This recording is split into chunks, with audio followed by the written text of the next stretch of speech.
It's no secret that Saya no Uta is one of the most popular short visual novels. Even back when it was just a fan translation, it was many people's favorite dark visual novel, to the point that on VNDB it has the highest number of votes for any read visual novel to this day. Now in theory, I can see why it's popular. It's a short, dark, psychological visual novel, and on paper is a unique Lovecraftian love tragedy story you rarely see in any piece of fiction, let alone visual novels.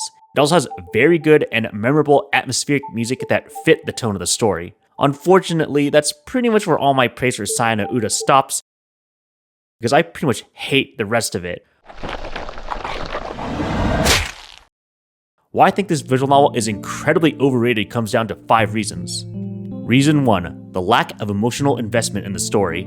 The fact that due to the short nature of it, we barely have time to get emotionally invested in Fuminori's situation. The visual novel does give you some snippets of what his life was like before his accident and his thoughts on what he went through after, but to me, this wasn't enough. I know people hate slice of life and story-heavy visual novels, but I think at least a few hours of getting to see how likable Fuminori supposedly was and his relationship with his friends would have made his tragedy a lot more interesting and worth investing into.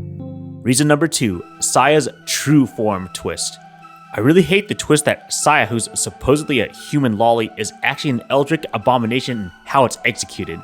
Now, I know one of the potential upsides to visual novels is the point of view visual aspect that could be used for plot twists, and there are a few visual novels that more than take advantage of this that I really like Ever 17 and Ashara no Kuni. However, the way Saya no Uta executed this visual POV twist for Saya was stupid to me. I know this is a Japanese created visual novel and they love their convenient anime waifus, but first of all, is Fuminori's ideal waifu some random lolly? Really? Kinda concerning as a young adult. FBI, open up! Secondly, when you actually think of the literal mental gymnastics Fuminori's brain would have to go through, it just doesn't make sense with him in regards to having sex with Saya. I refuse to believe that the monster that Saya, or whatever that weird eldritch BS she is, can just somehow create an equivalent of a human vagina that pleasures her somehow, and that any human that can see her can somehow take advantage of that. More on that later.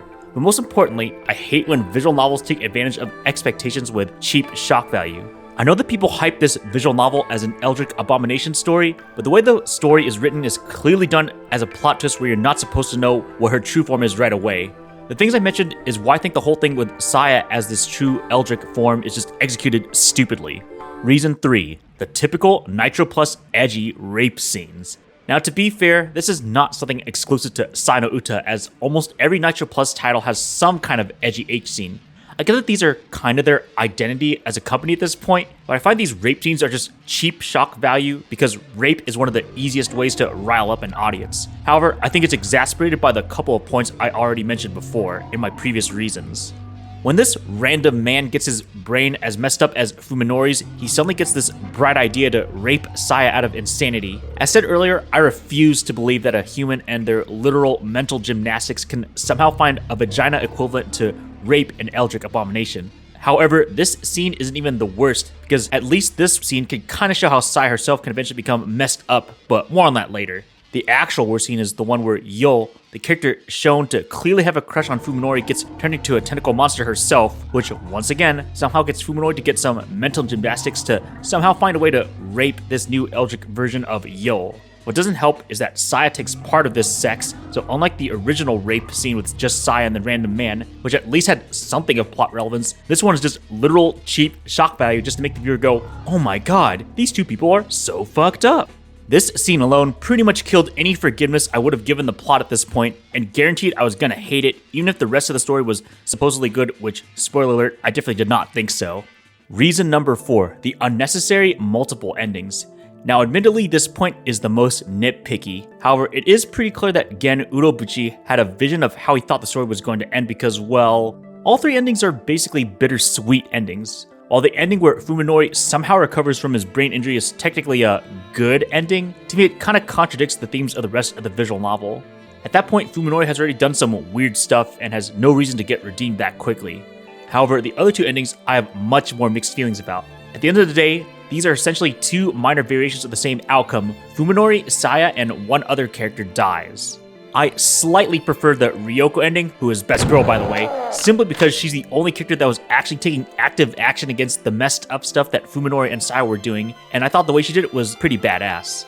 The other ending around Koji I like even less, which goes back to point number 1, how we barely got to see the relationship between him and Fuminori's other supposed friends. I figured a huge part of this ending, besides Sai wanting to spread her seed and kind of succeeding, was the tragedy of Koji's friendship ending with Fuminori once and for all, with Fuminori essentially attacking Koji simply because he simps for Saya too much. Since we barely got to know their friendship, I just did not care about anything that was happening in this route.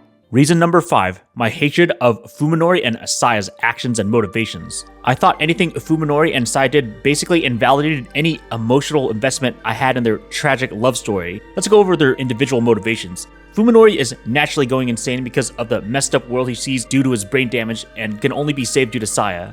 Sai wants to spread her seed throughout the world. Let's quickly ignore the logistics of humans somehow being able to use their dick to fuck an eldritch alien, and the eldritch alien be able to create a vagina equivalent and pleasure themselves with their monster parts. Saya literally preys on people and kills them for the reproduction of her race and ends up feasting on their internal organs. Why should I feel bad about Saya when she's just killing humans for supposedly good reasons for a race we barely know anything about?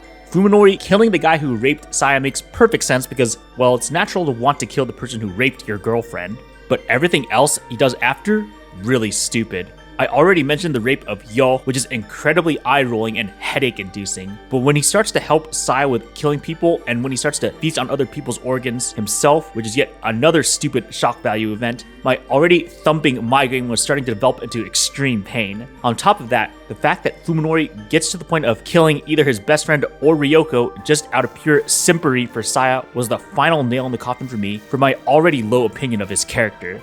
Once again, basically all the bad stuff that happens is just dumb, cheap shock value just to excite the audience, and clearly it worked for many people. But for me, all it did was just give me a headache due to how stupid this world is, how little we care about the characters we should supposedly sympathize with, and all that along with the mental gymnastics of the ability of a human penis being able to have sex with a monster eldritch vagina equivalent. This was my first Urobuchi and Nitro Plus experience, and both made a very bad first impression for me. Thankfully, both have made infinitely better stuff after. Even though other Nitro Plus visual novels like Kikokugai, Totono, and Muramasa have stupidly overly long edgy rape scenes themselves, they at least better move the plot along and have much more interesting and fleshed out plots to begin with.